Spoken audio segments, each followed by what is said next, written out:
Okay, Tommy Heffron from Precision Microbes here in our video series on being brilliant at basics and all things the equine gut microbiome.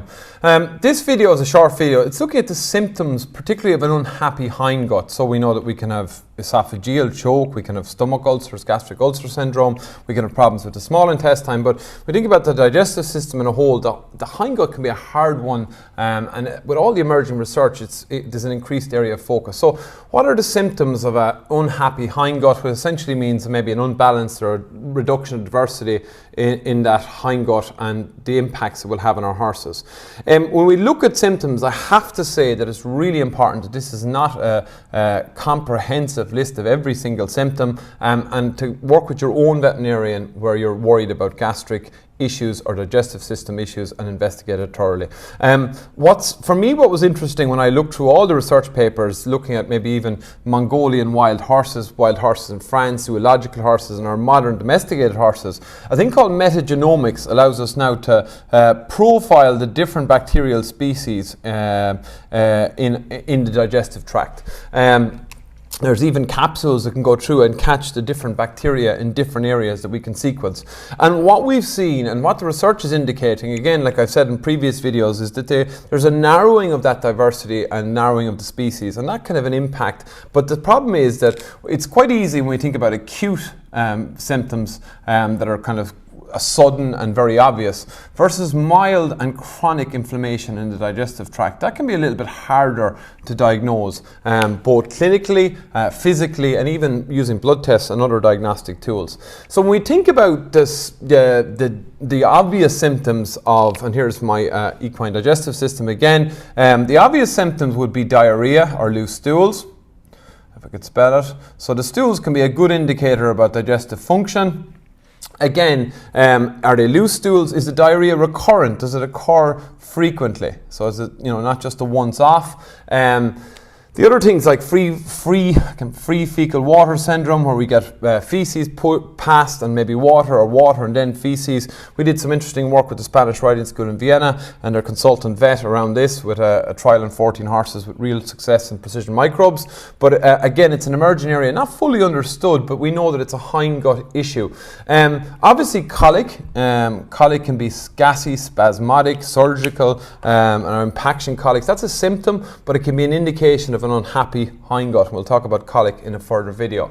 Obviously, if horses are on good feed and they're losing weight or not keeping condition on, that could be an indication of poor, particularly hindgut fermentation. We also know that full investigation, the stomach needs to be investigated as well, and the small intestine. But particularly we see horses that are losing weight, that are fully wormed, because parasites are an obvious condition that we're going to see weight loss on. If we've done fecal analysis and these horses are on good nutrition, well, maybe there's low-grade leaky gut inflammation and digestion is being affected. Because if we think about the digestive system and the gut microbiome and particularly the hindgut like a sponge, if it's optimally performing, we get the digestion of fiber, we get the production of volatile fatty acids, we get absorption of nutrients. Where it's inflamed, that sponge is going to perform poorly. So, weight loss obviously needs to be investigated, but may be a symptom. What's interesting, and I'm going to talk about the gut-brain axis in further videos, is behavioural issues. So they can be mild when we're girting up horses, or behavioural when we're riding or working with horses, or maybe it's stereopathies. There's a lot of research still needed to be done here, but we know that we've inflammation in the gut. It can have an impact on behavior in the brain through various neurotransmitters. Obviously, low-grade inflammation could be quite painful. So, some of these horses can have sucked up flanks. Again, this list is not exhaustive by any means, but it's important to look at these types of symptoms. Some of them are obvious. For me, if we look at low-grade leaky gut, it's these very subtle changes that I'm seeing from talking to both vets and owners. Again, we have a lot of focus. We talked about in video 1 that 10% of the volume is the foregut or stomach. Again, a lot of focus here. But if we think about maybe if we've recurrent ulcers, or we have horses maybe on omeprazole and they're recurring quickly with their digestive signs after treatment is stopped, there is a link between the hindgut and the foregut. So when we think about a happy hindgut, it can actually regulate acid production through the hormones like glucagon peptide 2. glucagon-like peptide 2. Somatostatin is another hormone, I hope I have that one right, but there's various hormones that are produced in a healthy hindgut that regulate acid production. When you have inflammation in the hindgut, it may lead to excessive acid production and issues with foregut. And that's an area that needs to be researched, but again, this is observational stuff that I've seen. So where we've got recurrent ulcers occurring, do we need to think about hindgut as well? So the key thing is that you work with your own veterinarian on the diagnostics, and they can be challenging when they're very, very mild symptoms. Certainly Precision Microbes, a complimentary fee for the equine side. Go to our website, www.precisionmicrobes.com.